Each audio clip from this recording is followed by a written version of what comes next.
Micah Xavier Johnson served in the U.S. Army, and he did a tour in Afghanistan. His family and his neighbors described him as Army strong.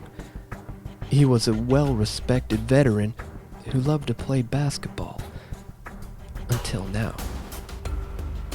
Micah is believed to have been the Dallas shooter, the sniper that killed 5 police officers and wounded 7 others. The attack took place as a Black Lives Matter protest were marching over the shooting deaths of 2 black men by police earlier in the week. Yet this manufactured civil unrest is not only playing into the agenda of gun control advocates and the technocrats who long for more police state and surveillance measures, it is playing into a larger agenda that includes the breakdown of civil society. You can't enslave the population through force. They have to be afraid and feel that all extreme measures are necessary for their own safety. Hence the violent element of the Black Lives Matter movement, where veterans like Micah Johnson are conditioned into committing violent acts. Civil unrest is what drives and justifies political action.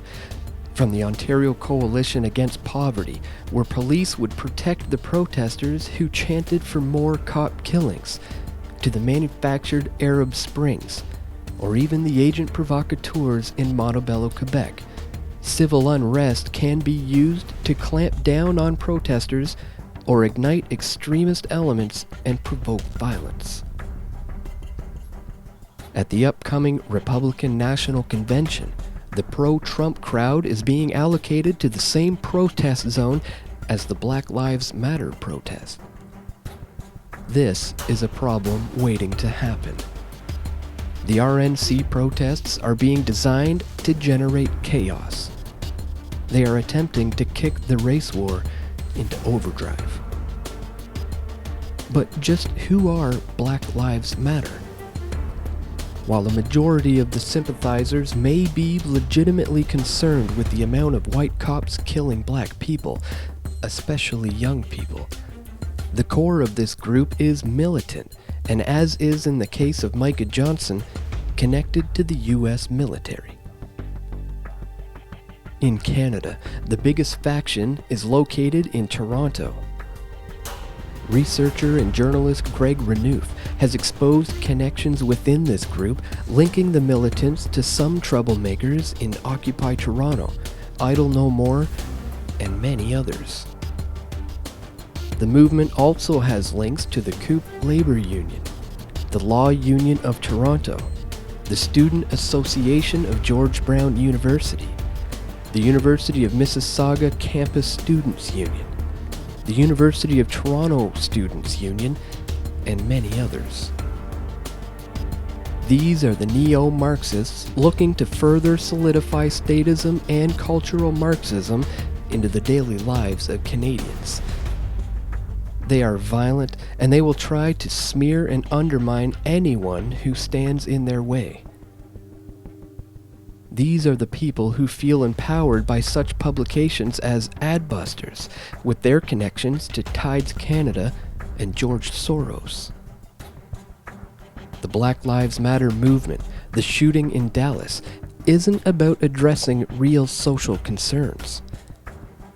These movements, funded by Soros and other powers that be, are interested in kicking the race war into overdrive, turning Martin Luther King's dream into a nightmare, and diverting attention away from the real problems, the real issues, and the real solutions. The state is a monopoly on violence, and this is the problem that must be addressed. Racist white cops likely wouldn't find work in a free market of legal and security services, especially if the clientele are inner-city black families. The truth of this, the truth behind free markets and liberty, are masked by statist propaganda, making everything an issue of race, or sexism, class, colonialism, or some other form of prejudice. But there are only two classes in society: people who earn their wealth and people who take it. The politician and the central banker are no different from the thief and the murderer. This isn't a black and white issue. It isn't about your skin color. This is about the state versus the people. It's about the legitimacy of the so-called social contract and whether or not democracy is worth saving. Same Haas, who has been president of the Council on Foreign Relations since July of 2003. Donald Trump is far from the non-interventionist of the Ron Paul variety.